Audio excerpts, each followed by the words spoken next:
آج کے دور کے اگر امیر ترین لوگوں کی بات کریں تو ایلان مسک، جیف بیزوس اور بل گیٹس جیسے لوگوں کے نام آپ کو یقیناً سننے کو ملیں گے۔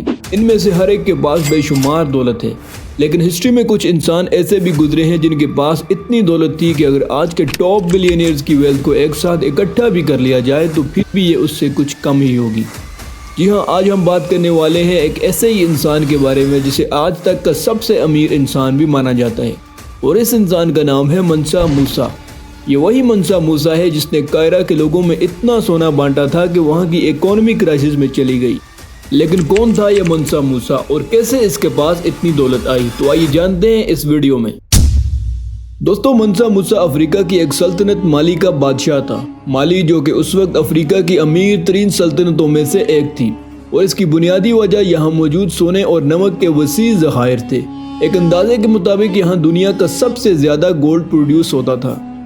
موسیٰ مالی کا بادشاہ کیسے بنا، تو اس کے پیچھے بھی ایک انٹرسٹنگ سٹوری ہے۔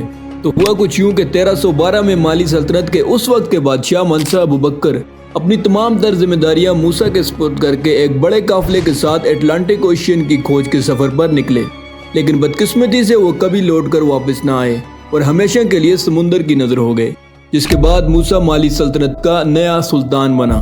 موسیٰ نے بادشاہ بنتے ہی سب سے پہلے مالی کے تجارتی راستوں کو مزید بڑھایا، جس کی وجہ سے اب وہ افریقہ کے باہر ایشیا میں بھی اپنے سونے اور نمک کی تجارت کر سکتا تھا۔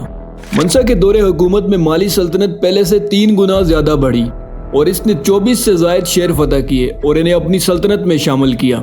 اس کے بارے میں یہ بھی کہا جاتا ہے کہ یہ اپنی زندگی میں کبھی بھی کوئی جنگ نہیں ہارا، اور بہت سے علاقے تو ایسے تھے جو اپنی مرضی سے مالی امپائر میں شامل ہوئے، اور اس کی بنیادی وجہ یہاں کے شہریوں کی زندگی کا بہترین معیار تھا۔ تاہم منسا کا دل اس سے بھی مطمئن نہیں تھا، وہ مالی امپائر کو پوری دنیا کے نقشے پر پھیلانا چاہتا تھا۔ منسا کی زندگی میں سب سے دلچسپ اور انوکھا واقعہ اس کا مکہ حج کے لیے جانا تھا۔ منسا موسیٰ 1324 میں مکہ حج کے سفر پر نکلا، لیکن اس سفر میں وہ اکیلا نہیں تھا۔ اس کے ساتھ ایک بہت ہی بڑا قافلہ تھا جس میں 60,000 لوگ شامل تھے۔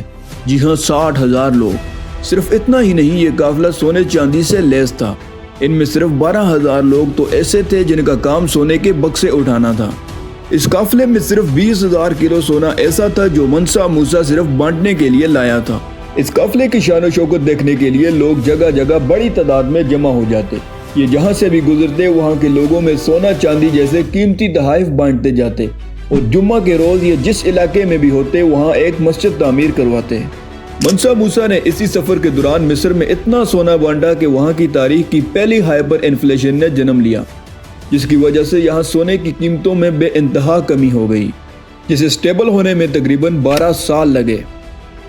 اور اسی سے آپ یہ اندازہ لگا سکتے ہیں کہ وہ کتنا زیادہ امیر تھا۔ منسا موسیٰ کے حج کے سفر کے بعد مالی سلطنت کے چرچے افریقہ کے ساتھ ساتھ یورپ میں بھی ہونے لگے۔ حج سے واپسی کے بعد منسا نے مالی سلطنت کو ری بلڈ کرنے کا فیصلہ کیا، جس کے لیے مختلف دوسرے ممالک سے ماہر تعمیرات یعنی بہترین آرکیٹیکٹس کو بلایا گیا، اور ان کی مدد سے بڑی بڑی عمارتیں تعمیر کی گئیں۔ یہاں تک کہ منسا نے یہاں پہلی سب سے بڑی اسلامی یونیورسٹی بنوائی۔ اس کے ساتھ ساتھ یہاں ایک بہت بڑی لائبریری بنائی گئی جو کہ اس وقت دنیا میں موجود بڑی لائبریریز میں سے ایک تھی۔ ان تمام چیزوں نے مالی سلطنت کی شان و شوکت میں مزید اضافہ کر دیا، اور اب افریقہ کے علاوہ باہر سے بھی لوگ یہاں آنے لگے، اور اسی وجہ سے بہت سے ہسٹورینز کا یہ ماننا تھا کہ منسا کا دور حکومت مالی سلطنت کو ایک عظیم ترقی اور خوشحالی کی طرف لے گیا۔ لیکن اس کے ساتھ ساتھ بہت سے دوسرے ممالک نے اب اپنی نظریں مالی پر جما لی تھیں، اور اسی وجہ سے منسا کی بنائی ہوئی یہ سلطنت اس کی موت کے فوراً بعد ہی بکھر گئی۔ اب جہاں تک یہ سوال ہے کہ آخر اس کے پاس کتنی دولت تھی، تو کچھ اندازوں کے مطابق منسا کی دولت 400 سے 500 بلین ڈالرز تھی۔ لیکن یاد رہے کہ آج کے پیسوں کو اور سونے اور نمک سے بنائی گئی اس وقت کی دولت کو کمپیئر کرنا بہت ہی مشکل ہے۔